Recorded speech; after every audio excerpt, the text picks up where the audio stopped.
Good evening, I'm John Palmer, and this is NBC Nightly News. In one of the most controversial acts since taking office, President Reagan visited Bitburg today, laying a wreath at the German burial ground containing more than 1,000 graves, including those of 49 members of Hitler's elite SS Corps.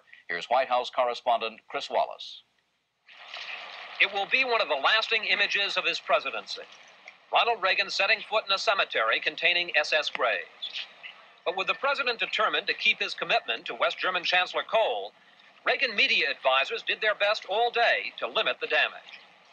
Here, the president and chancellor walked separately, the two World War II foes, Generals Matthew Ridgway and Johannes Steinhoff. The ceremony was cut from 20 minutes to 8. First, a double wreath laying.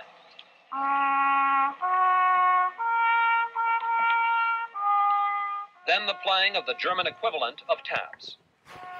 As the ceremony ended, the generals shook hands. The president would later say, reaching over the graves in reconciliation. But in the streets of Bitburg, there was no reconciliation. Riot police blocked 1,000 demonstrators as they tried to march to the cemetery to protest Mr. Reagan's visit. As a Jew, I'm very angry, and as an American, I'm very ashamed. There was a very different scene, though, when the president arrived at Bitburg Air Base, a campaign-style celebration of U.S.-German friendship. Mr. Reagan dealt directly with the Bitburg controversy.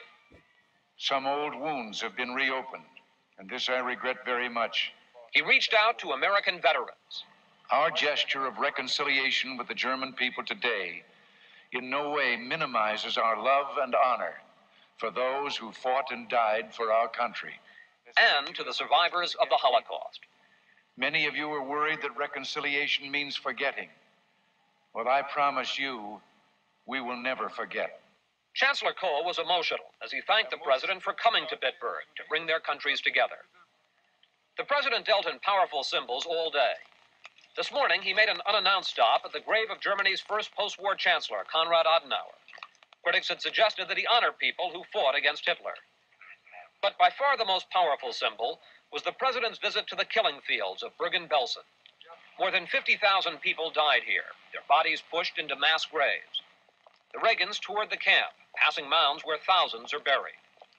Before this controversy, the president said he did not want to visit a concentration camp and open old wounds. But today he talked plainly about those wounds. Here they lie, never to hope,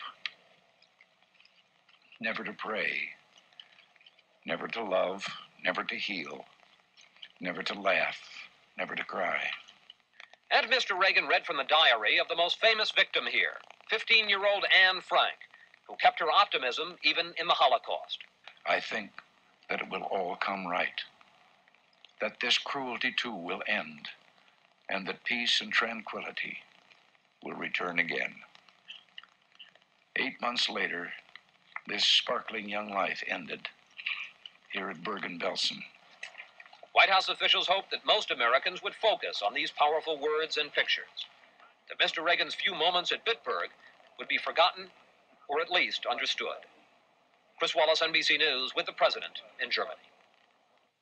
The Soviet news media had a field day describing the president's visit to Bitburg. The Soviet news agency TASS called the visit, quote, an insult to the memory of those who were killed in the sacred battle for freedom. In Israel, there were small demonstrations in Jerusalem and in Tel Aviv protesting the president's visit to the Bitburg cemetery. About 30 Israeli teenagers picketed the U.S. Embassy in Tel Aviv and asked for signatures on a petition condemning the visit. There were protests in this country as well. Jennifer McLogan reports. In Miami, picket signs went up early. Protesters stood in front of Biscayne Bay's Torch of Friendship, condemning President Reagan's cemetery visit. And in Broward County, war medals of veterans were collected. They will be shipped to the White House in protest. 200 people gathered in Arlington National Cemetery to pay tribute to America's defenders and liberators. But once again, the talk turned to Mr. Reagan in Germany.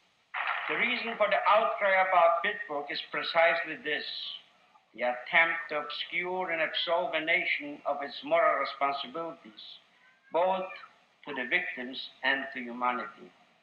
A 12-hour candlelight vigil was held in Cincinnati's Fountain Square. There, American servicemen and their families kept candles burning in memory of the Nazi atrocities. And in New York City, thousands marched down Fifth Avenue in the annual March for Soviet Jews. But this year, much of it focused on the day's events in Bitburg. On a day when it appears that our president has forgotten, we are remembering. It was not dignified for him to go there. There are no excuse for it. We have to look to the future, but we can't forget the terrible past. The Reverend Jerry Falwell and Coretta Scott King were among 43 prominent Americans who signed an open letter critical of the president's Bitburg visit. The letter was printed as an ad in Sunday's New York Times.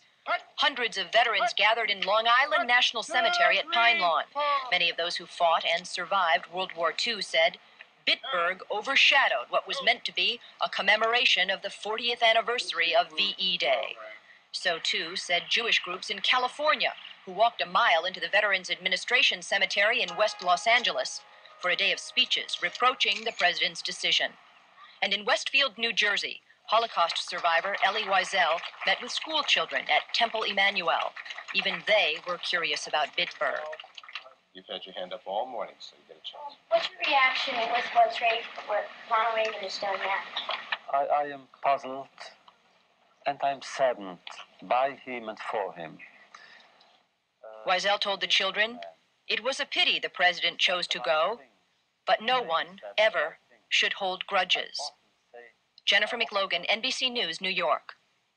Tomorrow, the president flies to Madrid for talks with leaders of the Spanish government. But if today's demonstrations in